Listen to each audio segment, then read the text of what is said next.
Hey everyone, welcome to my kitchen. I was feeling in the need of comfort food, and one of my favorite foods is goulash, but unfortunately because I don't do much pasta anymore, it's chili. So we're doing chili today, and I'm going to show you how I cook with oil. So there's going to be a couple different techniques I'm going to use.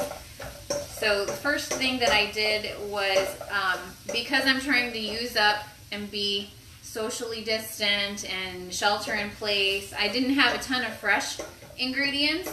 So I'm going to show you how I'm doing this on my lovely stove. So I'm sauteing in extra virgin olive oil, garlic, and so dried garlic and minced onions, and a smidge of Worcestershire sauce because I like salt a lot. I'm a little bit of a salt addict.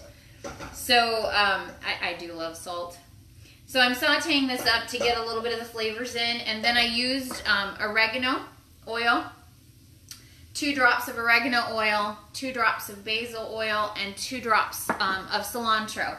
Now when you cook over the stovetop like this and you're using oils, I'm doing it to kind of infuse the garlic and the onions with the oil flavor.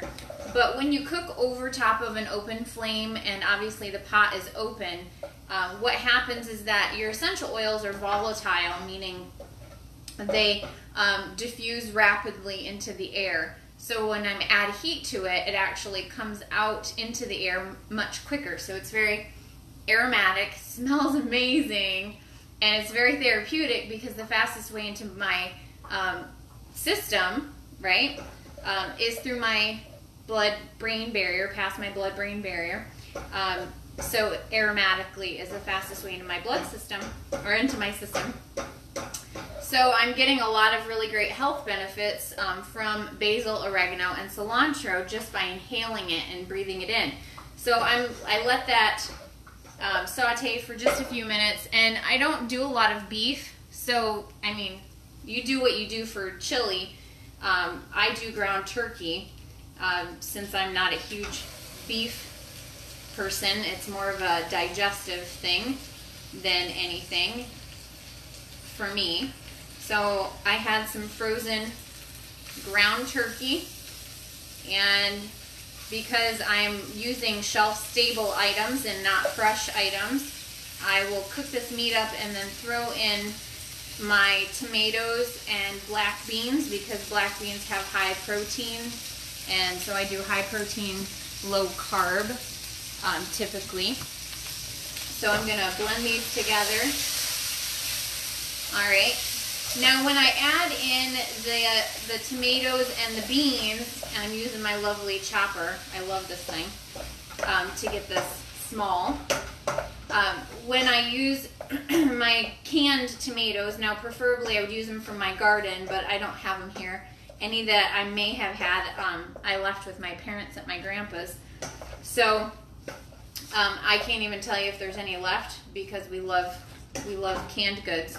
So I'm using my shelf-stable items, and I get the incredible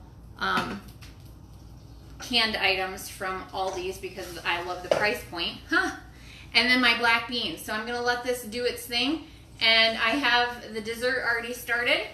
And I'm going to show you my secret recipe here. Some of my family asked for this.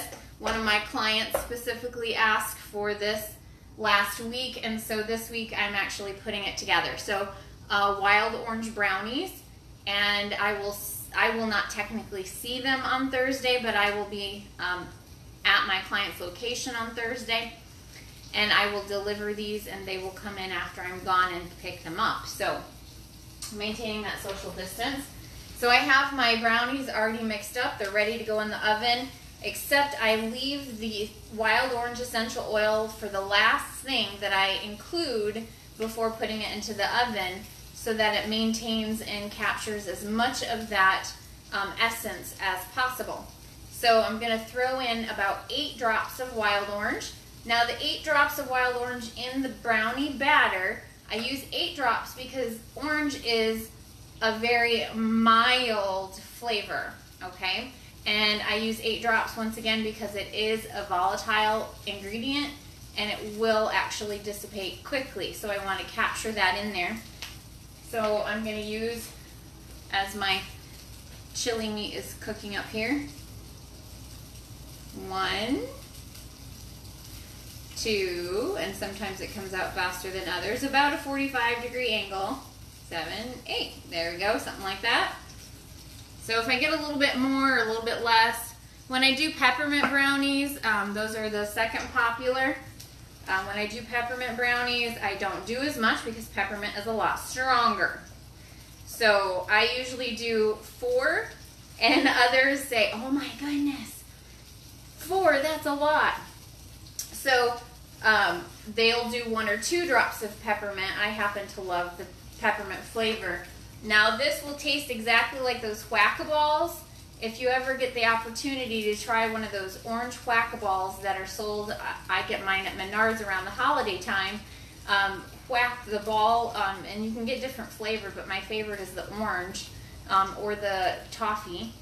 And so I put in my 8 drops. I'm going to put it in the pan and throw it in the oven, and they are amazing. They taste just like that, but it's healthy.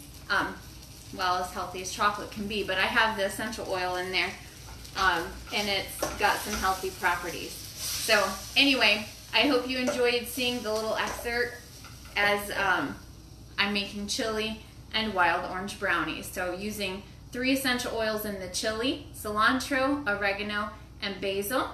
And then I did it in the sauteed onions and garlic using my shelf-stable items. And then I'll add it 1 drop of each into the tomatoes at the end, at the very end, well after it's been simmered a while. So hopefully you can use that and enjoy. I'll talk to you soon. Bye.